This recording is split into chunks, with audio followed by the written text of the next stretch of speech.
महिला नागा साधुओं के ऐसे 11 रहस्य जिन्हें जानकर आप भी हैरान रह जाएंगे। शरीर पर भस्म, बड़ी बड़ी जटाएं, जुबां पर शिव का नाम और आंखों में गुस्सा, और इन सबको धारण करने वाला एक नागा साधु। नागा साधु सिर्फ पुरुष नहीं बल्कि महिलाएं भी बन सकती हैं, और उनका जीवन पुरुष नागा साधुओं के मुकाबले ज्यादा कठिन होता है। लेकिन नागा साधु बनने की ट्रेनिंग बिल्कुल पुरुष जैसी ही होती है, और इनके चमत्कार और शक्तियां भी पुरुष नागा साधुओं के समान होते हैं। यदि आप सोचते हैं कि महिला नागा साधु बनना बड़ा आसान है, तो आप गलत सोच रहे हैं।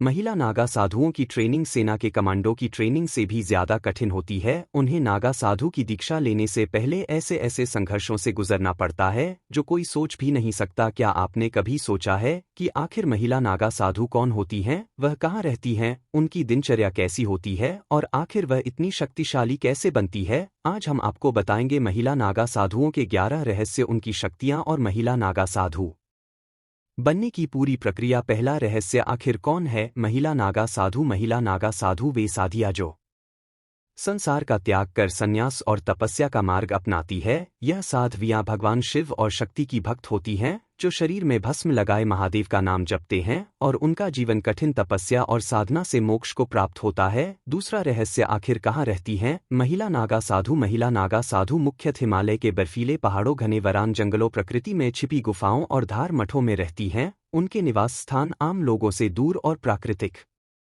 जगहों पर होते हैं, इसीलिए ना जाने कब अचानक वह कुंभ में स्नान करने आती हैं और ना जाने कहाँ जल्द ही गायब हो जाती हैं। तीसरा रहस्य, आखिर महिला नागा साधु कैसे बनती हैं? महिला नागा साधु बनने की प्रक्रिया बेहद कठिन और अनुशासन से भरी होती है। संसार का त्याग कर उन्हें साध्वी बनने के लिए अपने परिवार को छोड़ना पड़ता है, धन और भौतिक सुखों को त्यागना पड़ता है। महिला नागा साधुओं को जीवित रहते हुए अपना पिंडदान और मुंडन करवाना भी अनिवार्य है। इसके साथ ही महिला नागा साधुओं को कई कठिन परीक्षाओं से गुजरना पड़ता है। गुरु दीक्षा के लिए उन्हें एक योग्य गुरु की शरण में अखाड़ों में जाना होता है। इसमें 10 से 15 साल तक कठोर ब्रह्मचार्य व्रत का पालन भी करना पड़ता है। गुरु को अपनी योग्यता और ईश्वर के प्रति समर्पण का प्रमाण देना होता है। गुरु उन्हें संन्यास लेने की प्रक्रिया सिखाते हैं, जिसमें 3 वर्ष की परीक्षा, 3 साल तक उनकी तपस्या, अनुशासन और भक्ति की परीक्षा ली जाती है। गुरु के समक्ष शपथ लेकर वह नागा साधु के रूप में स्वीकृत की जाती है, जहां उन्हें कुंभ में जाकर गंगा स्नान कर नागा साधुओं की उपाधि मिल जाती है। चौथा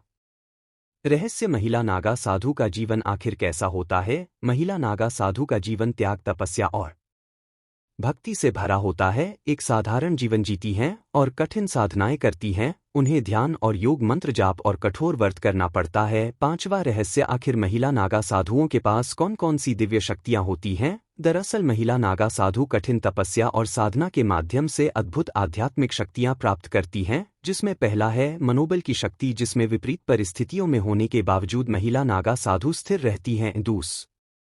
प्रकृति से जुड़ाव की शक्ति कहते हैं। महिला नागा साधु के अंदर मौसम और प्रकृति को नियंत्रित करने की क्षमता होती है। वह बीहड़ से बीहड़ इलाके हो या फिर बर्फीले पहाड़, दुनिया से दूर इलाकों में भी आसानी से गुजारा कर सकती हैं। तीसरी शक्ति, दिव्य दृष्टि की शक्ति। इस शक्ति की बदौलत महिला नागा साधुओं को भविष्य में होने वाली घटनाओं का पहले से ही पूर्वाभास हो जाता है। छठा रहस्य, महिला नागा साधु कौन से देवी देवताओं की उपासना करती है? दरअसल महिला नागा साधु मुख्यतः भगवान शिव, माता काली और माता दुर्गा की आराधना करती है। इन देवी देवताओं से उन्हें शक्ति और आध्यात्मिक ऊर्जा मिलती है, जो उन्हें संसार के मोह से दूर रहने के लिए ऊर्जा प्रदान करते हैं। सातवां रहस्य, अब एक महिला नागा साधु बनने के लिए कौन सी योग्यता होनी चाहिए? इसके लिए दृढ़ इच्छा शक्ति, अध्यात्म के प्रति समर्पण, शारीरिक और मानसिक मजबूती और साथ ही गुरु की विशेष अनुमति होनी चाहिए। आठवां रहस्य, आखिर महिला नागा साधु और पुरुष नागा साधु के रहन सहन में क्या अंतर होता है? पुरुष नागा साधुओं की तुलना में महिला नागा साधु अपने रहन सहन में ज्यादा सतर्क और अनुशासित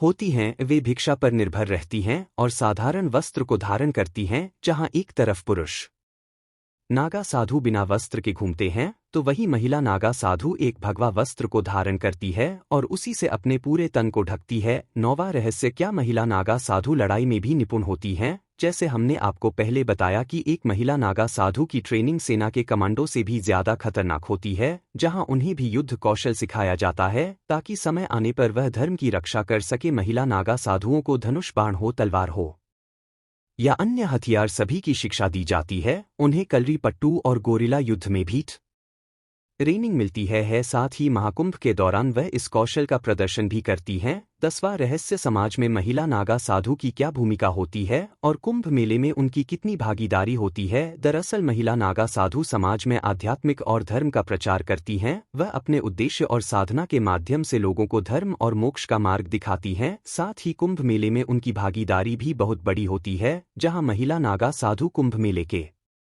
दौरान संगम स्नान और धर्म चर्चा में भाग लेती हैं या अक्सर अपने तप और साधना का सार्वजनिक प्रदर्शन भी करती हैं। 11वां और आखिरी रहस्य, आखिर नागा साधु बनने की कठिनाई और उनकी तपस्या का क्या उद्देश्य होता है। दरअसल महिला नागा साधु बनना बहुत ही कठिन है। तपस्या और दीक्षा की प्रक्रिया में कई बार उन्हें शारीरिक और मानसिक परीक्षा से गुजरना पड़ता है। साथ ही उनकी तपस्या का एक मुख्य उद्देश्य भी होता है। नागा साधु का अंतिम उद्देश्य मोक्ष प्राप्त करना और भगवान शिव की अनन्य कृपा पाना होता है, जिससे उन्हें एक नए काल चक्र में मनुष्य योनि में जन्म नहीं लेना पड़ता और जीवन काल चक्र से उन्हें मुक्ति मिल जाती है, यानी उन्हें मोक्ष की प्राप्ति हो जाती है। तो दोस्तों, एक महिला नागा साधु बनना कितना कठिन है, यह तो आपने जान ही लिया। उनके जीवन की यह अनोखी यात्रा हमें सिखाती है कि तपस्या और समर्पण से जीव के सबसे कठिन लक्ष्य को भी प्राप्त किया जा सकता है।